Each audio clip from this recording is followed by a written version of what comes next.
Thank you, Mr. Chairman, very much. Senator Ernst has put her finger on it. It's the best of technologies and the worst of technologies simultaneously. There's a Dickensian quality to this technology. It can enable and ennoble farmers and Homeland Security officials to protect our country, but it can also be used to fly drones over people's backyards and photograph children of families in very, sensitive situations. And we need rules in order to make sure that it's clearly understood what these drones can be used for. But we also have to have clear rules in terms of where these drones can be flown.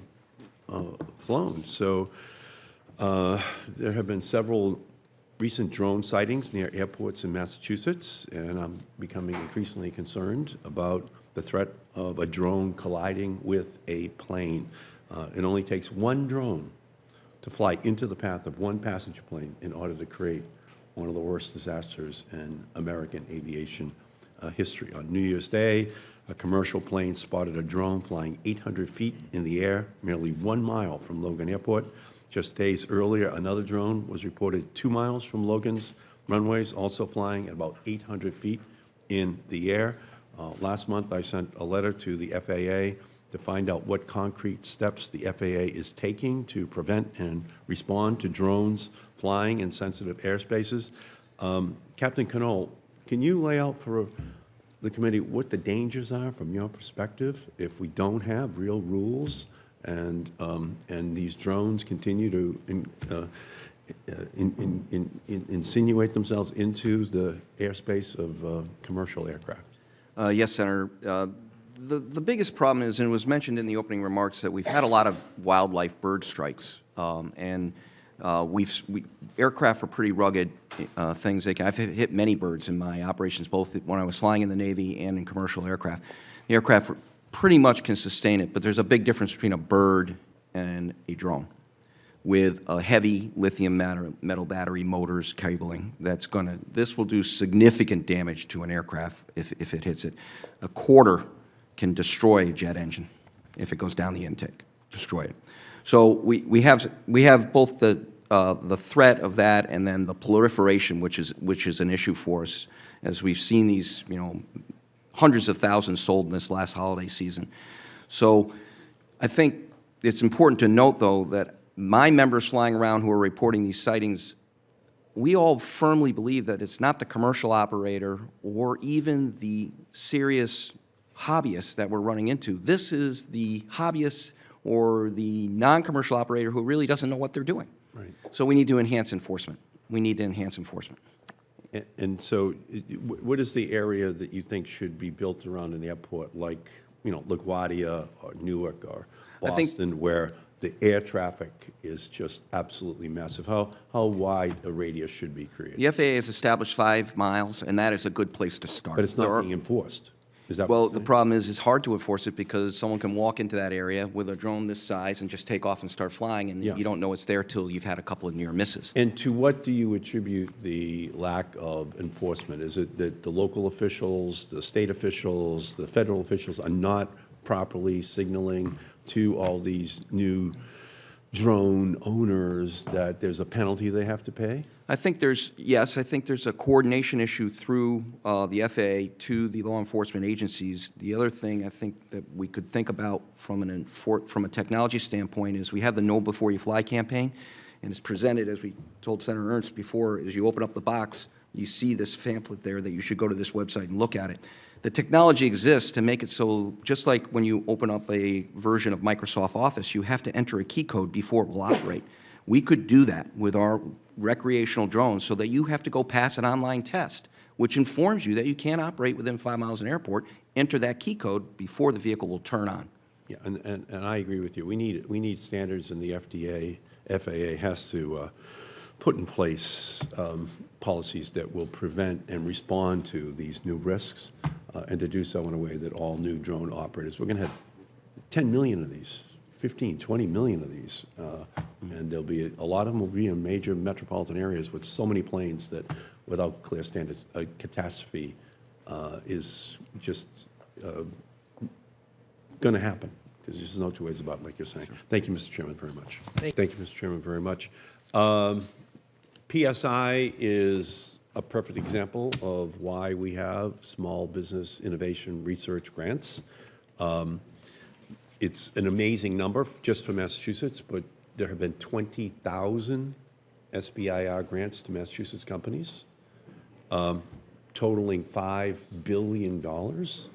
That is the program that has been authorized by this committee year after year, and those 20,000 grants have helped to create, just in Massachusetts, companies like PSI and PSI Physical Science Incorporated, to be distinguished from PSI, pounds per square inch, where Bill Belichick is the expert, notwithstanding what anyone who comes from any other state might believe is accurate. So we thank you, Dr. Vanek, for your incredible innovation at your company.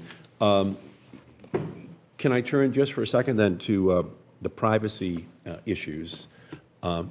Obviously, right now, there are no rules in terms of the gathering of information and how they can use it, how they can sell it. And clearly, there have to be rules. Okay? You just can't allow these drones to be hovering over people's backyards and taking pictures. You know, it's one thing to say it's great for Amazon to be able to deliver a package, but what about the film now that's in there as they're hovering around the home? What's the rule for the reuse or resale of all that information, especially if it's related to children in the family? So, so they're, in a way, for the purposes of public safety or the purposes of helping the agriculture sector to better monitor what is occurring. There are eyes in the sky, and that's great. But there's also a spies in the sky aspect to all of this that clearly we have to talk about as well. And last year, I introduced the Drone Aircraft Privacy and Transparency Act, which establishes safeguards to protect the privacy of individuals from the expanded use of drones. We need guidelines, especially with regard to information gathered about children in our society.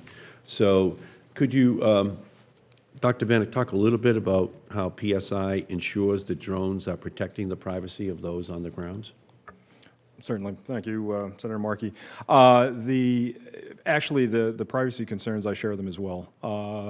When we worked with the power and gas company, I will tell you that certain operations that they conducted inspecting these power lines, they would only inspect from one direction, because if they inspected from the other direction, in the view would be a farm, and they knew that that farmer was very concerned about privacy. So they conducted their operations so as not to impinge.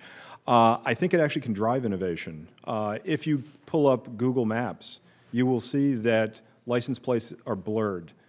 Faces are blurred. Even signs on buildings, which unfortunately when I'm trying to find that building make it a little difficult, but they're blurred. We have a lot of the technology already starting to be in place that we can apply to this as far as the video feeds and even other data that we collect. So I think it can drive innovation. We are actually— So you think the solution to the problem lies in innovation itself? Yes, absolutely. Yeah, like Google Maps. Absolutely, and I think we can begin to apply that. I think there needs to be rules in place that say this has to occur. Yes. And that will drive innovation. It will get the three guys in the garage who come up with a great idea that then will deploy across the entire industry. Yeah, and so that then basically says that the FAA could say that this technology, such as Google Maps, which blurs faces, blurs that kind of personal information, should then be applied here. And that once it is adopted, then you've got a balance between the innovation and the use of the technology, but also in the protection of the privacy of individuals.